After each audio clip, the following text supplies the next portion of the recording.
Bon, j'ai reçu des nouveaux cylindres blocs. Donc c'est pour cela. Vous allez me dire, ah mais il a dit que c'était de la merde dans son ancienne vidéo, il en rachète. Attends, tes mains. Merde. Regarde-moi ça. Cylindre bloc en rotulé, en black. On m'a dit que c'était monté sur roulement sphérique. J'ai regardé un peu là, tout à l'heure, quand je les ai reçus. Alors j'étais un peu déçu. J'ai l'impression que c'est directement dans le polyuréthane. Là ici tu as un insert en polyuréthane et dedans tu as une sphère qui tourne. C'est pas vraiment un roulement, j'ai l'impression. Donc en fait le seul truc qui limite l'usure c'est la graisse quoi. C'est pas des roulements, donc un peu déçu parce que ça vaut je crois 240 balles, c'est hors de prix pour ce que c'est je trouve. J'ai envie de les démonter pour être certain et espérer que je dise de la merde, mais je pense que c'est réellement fait comme je le dis là. 3 cm.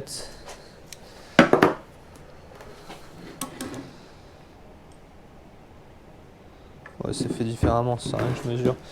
Donc je mesure la valeur totale, donc celui il va comme ça. Par contre il n'y a pas de notice de montage, mais si.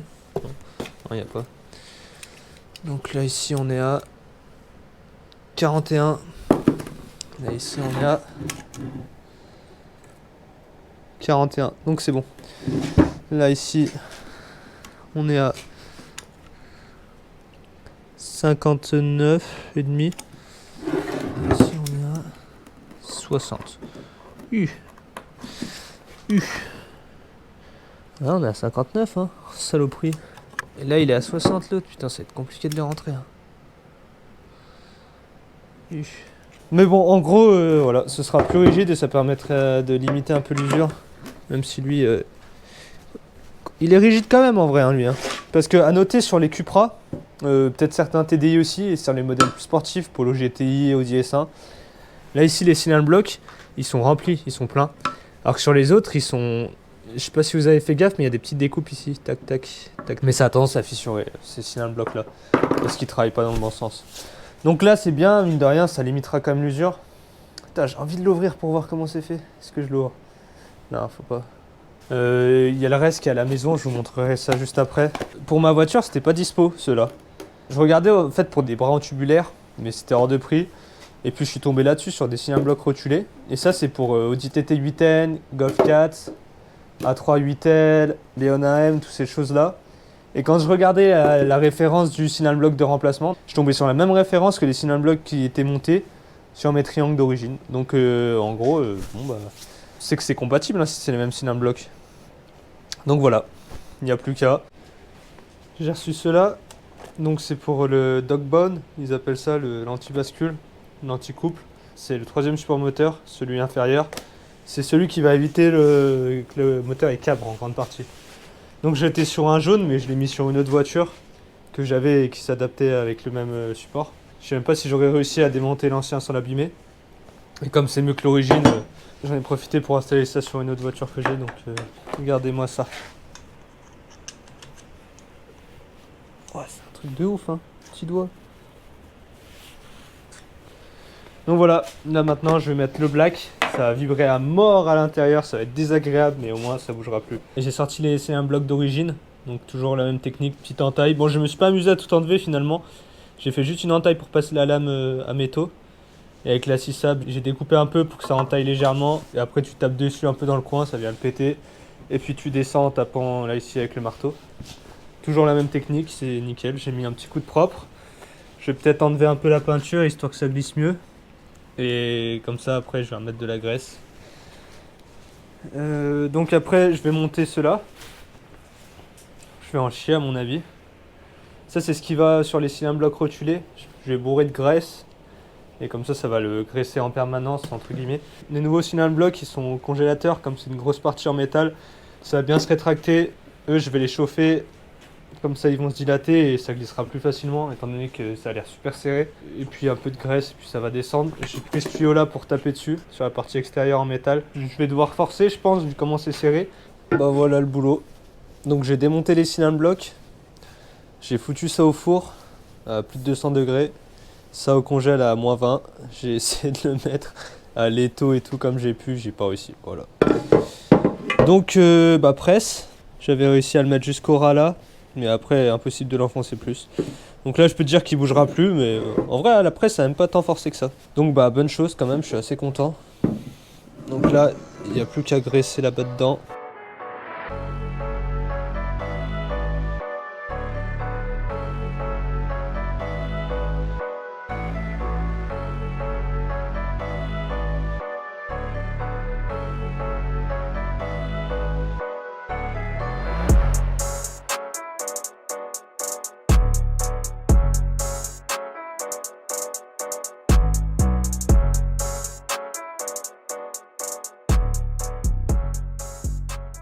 Bah, d'accord. C'est un peu de la merde hein, leur truc hein, quand même.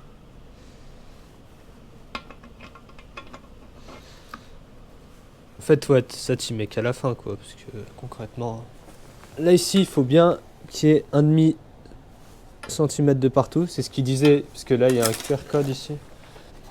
Là, instruction d'installation, donc faut scanner ce QR code, ça te met sur un lien avec la notice, c'est tout en anglais.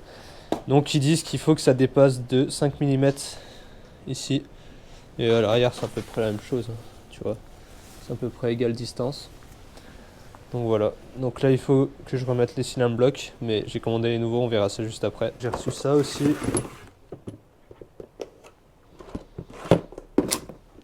Celui-là.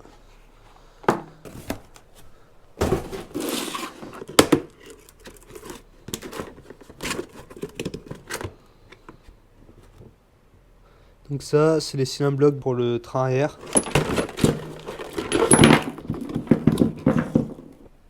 Wesh, ah ouais, les blagues ils sont vraiment durs. Hein.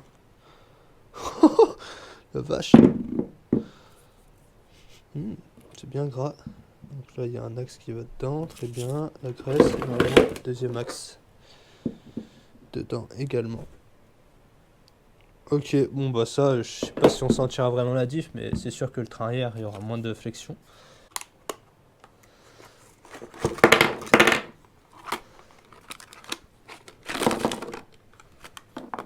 Mais ils sont quand même nettement plus durs que les violets. Hein. Comme ça, comme ça. Ok. Pourquoi j'ai voulu changer mes cylindres blocs au détriment du carrossage? Je vais dessiner un triangle. T'as le triangle qui fait comme ça. Hop, attends, on va plus faire comme ça. Voilà. Plus comme ça. Là, t'as la rotule inférieure. Tac. Hop. Généralement, ça fait comme ça. Hop. Hop. Voilà. Là, ici, t'as un cylindre bloc là, ici. Et un là, ici. Tac. Voilà. Là, j'ai schématisé ça par un vrai triangle rectangle. Voici les cylindres blocs de carrossage. Donc, on peut voir qu'ils sont excentriques. En fait, le trou, il n'est pas placé au milieu. Il est un peu décalé. On va plus ou moins éloigner ou écarter le triangle. Donc là, ici, on va plus ou moins faire ça ou ça. Bon, ça, on s'en fout de le remettre à l'intérieur. Nous, on veut du carrossage. Donc, on va mettre la bague dans cette configuration ici. Comme ça. Ça va vouloir pousser le triangle. Donc, ce triangle-là, on va dire que c'est celui-là. Maintenant, après réglage, donc ça c'est avant réglage, après réglage, il va avoir cette tête-là. Donc là, ici, ce point-là ne bouge pas. En revanche, on va faire plus ou moins comme ça.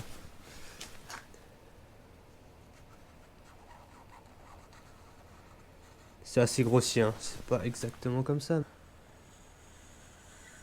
Ça ici, c'est Powerflex.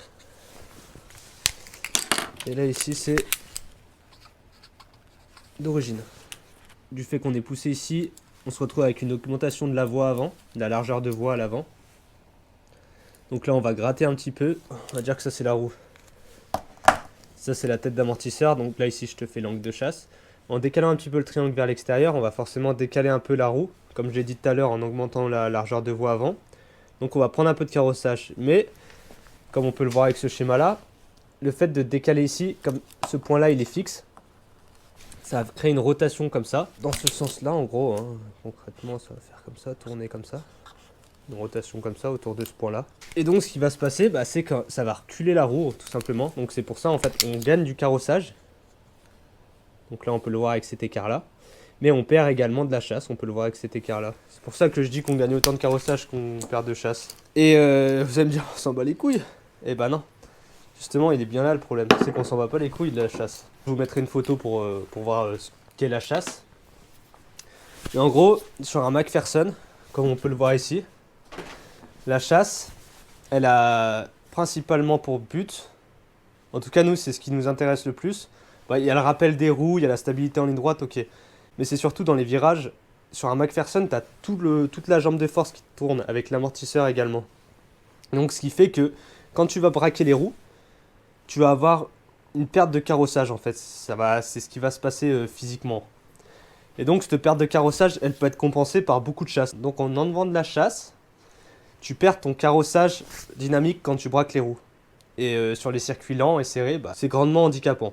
Et donc dans le rapide, je dirais que c'est un bon compromis. Mais dans le serré, je pense que la chasse est plus importante parce que tu gardes plus d'angle de carrossage en tournant les roues. Là en gros, tu auras juste du carrossage en statique, tout simplement. C'est une petite partie du fait que les Mégane RS tiennent bien la route.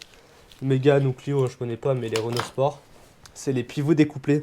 En gros, je vais vous mettre une photo pour voir comment ça se représente. Ce qu'il faut comprendre, c'est que le pivot découplé, il permet de tourner la roue par le biais de la direction en tournant le volant, sans tourner la jambe de force, sans tourner l'amortisseur. Donc ça permet de garder les angles de carrossage et aussi de parallélisme beaucoup plus stables comparé à un McPherson classique. En fait, c'est une géométrie McPherson, mais avec un pivot découplé en plus. Le pivot, il a un axe quasiment indépendant du mouvement de la suspension lorsqu'on braque les roues. Aussi un déport amoindri, donc vous allez me dire, ça sert à quoi d'avoir un déport au sol? Le déport au sol, en gros, c'est... Je vous mettrai une photo, c'est plus simple, ça éviterait que je dessine. Mais le déport en sol, en gros, c'est ce qui va faire que tu ressens un peu plus la route, mais c'est aussi ce qui va faire que la voiture sera plus perturbée par les bosses, les choses comme ça. Notamment à l'accélération. Plus tu auras de départ au sol, plus la voiture va tirer. Au freinage, elle va être moins stable aussi. Donc moins de déport au sol, c'est plus de stabilité. Mais plus de déport au sol, c'est plus de ressenti dans la direction. C'est également plus de contraintes sur la fusée. Donc vu que tu as plus de déport, tu as un plus gros bras de levier par rapport à la fusée. Et les roulements, ça les use. Mais ça, c'est pas une surprise. D'ailleurs, c'est pour ça que quand tu rabaisses aussi sur un McPherson, tu changes aussi ton déport au sol. Il devient plus positif, si je dis pas de bêtises. Il s'écarte. Et donc, si vous rajoutez en plus des cales et tout ça, des fois, tu peux avoir des voitures dangereuses. Parce que justement, la voiture, elle va tirer vers quand tu accélères, vers là où ça penche. Quand tu auras une bosse, tu vas le ressentir dans la direction. Ce sera beaucoup moins stable et agréable. Tu auras du ressenti de la route, c'est sûr, mais mécaniquement, c'est pas terrible ce qui se passe. Le fait d'avoir un angle de pivot réduit également, ça permet de limiter le soulèvement de la voiture quand tu braques les roues. Je sais pas si vous avez déjà vu, quand vous braquez les roues à l'arrêt, la voiture, elle se soulève. Elle fait comme ça. Et ça, c'est dû à l'angle de pivot, donc cet angle-là. Hein. Ça, c'est vu de face. Ça, c'est aussi ce qui permet avec la chasse le rappel des roues. Parce que la voiture se soulève, donc naturellement, les roues veulent revenir droite. Donc ça permet aussi de limiter un peu ce combat que tu as avec la voiture lorsque tu tournes le volant. Les pivots découplés des Mégane RS, c'est une bonne technologie. Ça se situe en gros entre un McPherson et une double triangulation. Voilà, c'est pas non plus une double triangulation, mais ça s'en rapproche plus qu'un McPherson. On va dire que tu as quand même certains avantages.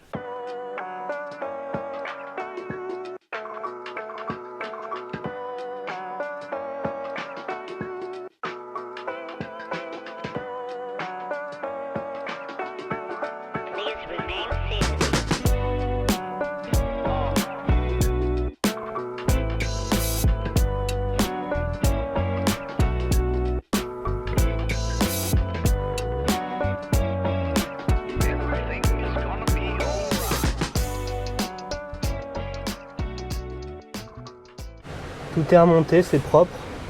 Donc avec la barre de renfort. Là ici on voit bien que c'est vraiment l'axe qui travaille, la partie rotulée entre guillemets. Et que tu vois au niveau du cylindre bloc c'est vraiment droit.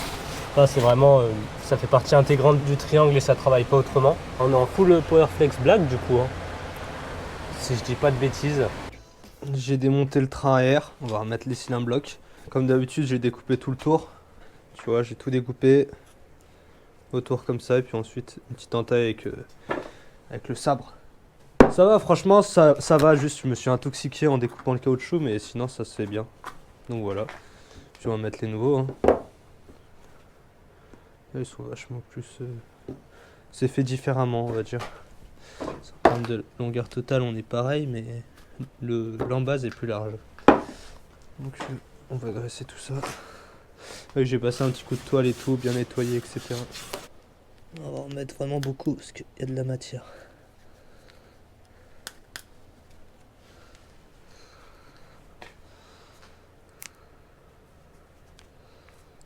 Voilà. Bien étaler toute cette graisse.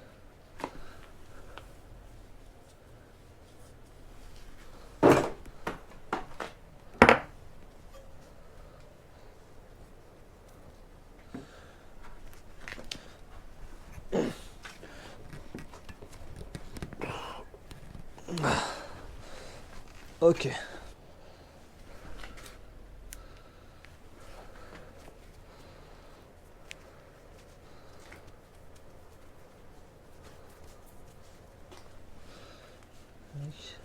Aussi, paf.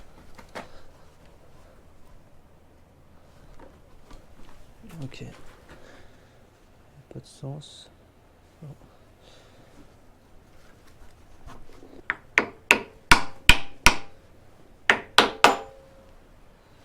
Parfait. Je vous montre quand même un petit peu le rendu. Bon, c'est tout gras parce que j'ai mis la graisse de montage. Et franchement, ça se fait super bien. Je crois que c'est les moins casse-couilles que j'ai monté, je te jure. Franchement, ils sont propres. Hein. À monter, c'est pas chiant. Par contre, là, oh, je pense que ça pèse plus de 100 kg. Genre 120 kg facile. C'est super lourd. Avec la barre anti-roulis, les gros freins. C'est abusé comment c'est lourd. Donc ouais, c'était plus simple de tout enlever parce que c'est pas comme sur les Golf 4 où tu peux enlever tout le support et tout ça. Là-dessus, en gros, le support il est soudé à la caisse. Et en dévissant, t'avais pas assez de jeu parce que ça tirait sur les durites. T'as des durites ici que j'avais mis d'ailleurs dans la vidéo du kit montage des gros freins arrière. J'avais passé en tressé là, merde, en acier là, en aviation.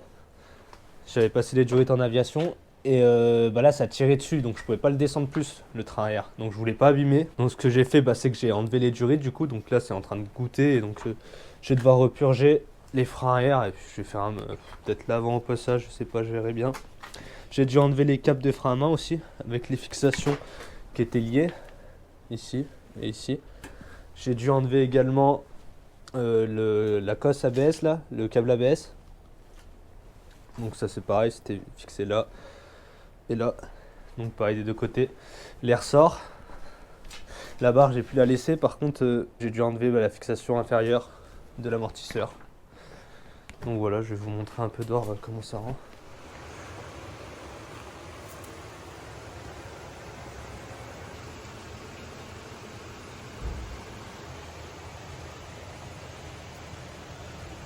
On va s'attaquer à ces cylindres blocs là. Donc là ici le plus chiant c'était le support de boîte, donc faut enlever tout ce qui est boîte à air, support de boîte à air. Donc il allait comme ça. La tôle est pris en sandwich entre le support. Le plus dur c'était pour cette vis là, donc bon bah tu vas la clé plate, ça met un peu sa vie. Et après il sort. Pour ce côté là il fallait enlever le bocal de lave-glace. Oh, le bocal du liquide de refroidissement. Et là ensuite pour pouvoir accéder aux vis, donc notamment celle-ci et celle-ci là. Donc ça, ce côté-là, il se fait quand même assez bien, hein, franchement. Des cales en bois comme ça. L'idée ici, c'est de mettre de la colle à pare-brise pour venir boucher tous les interstices. Parce que là, concrètement, c'est juste pas possible, quoi. Juste avec ma main, j'arrive à plier ça dans tous les sens. Alors, c'est pareil. Bon, on le verra pas trop en vidéo, mais avec le couple qu'elle a la voiture, bah le moteur il vibre dans tous les sens, donc je vais bourrer de colle à pare-brise là-dedans. Ça fera comme un cylindre bloc rigide une fois que ça aura bien séché. Parce qu'ils en vendent, hein, mais bon, payer 400 balles pour avoir le même résultat, ça sert à rien. C'est une méthode connue la colle à pare-brise, donc oui, ça fait pas très propre, mais en vrai, niveau pratique, c'est le but là. C'est exactement la même chose que de payer plein pot, donc voilà. Au plus je rigidifie la caisse, au plus je sens le moteur bouger et ça me perturbe et ça me dérange quoi. Donc on va remédier à ça et puis je vous montrerai le résultat. Je vais bien laisser sécher parce que j'en profite que ma voiture elle est en panne, la pompe elle a lâché. Je vais vous montrer. Bah d'un coup je roulais tranquille pour faire le plein et puis il est tombé en panne. Donc plus de puissance, j'ai calé. Je pensais que c'était la durite parce que vu que c'est une pompe assez costaud, ça m'a déjà pété 2 fois le tuyau. Mais là le tuyau il est intact. Donc ça c'est vraiment le souci, ça vient de la pompe parce que chaque fois que je mettais le contact, vu qu'elle est branchée en direct, celle-là, le fusible il grillait, donc je le changeais, il regrillait. Donc j'ai regardé mon faisceau, ça venait pas de là. Et du coup j'ai démonté la pompe, j'ai testé la résistance nulle. Donc court-circuit interne, voilà. Donc CHS, voilà, elle m'a fait 1 an. Un peu plus, mais bon, un peu déçu, mais ouais, c'est comme ça, hein. Du coup je vais essayer de la faire passer en garantie et je profite de ça pour faire les supports moteurs, parce que comme ça j'attends bien que ça tire. Voilà à quoi ça ressemble, j'ai tout simplement bourré dedans, donc j'ai enfoncé ce truc, j'ai acheté ça. 10 balles, franchement c'est pas cher.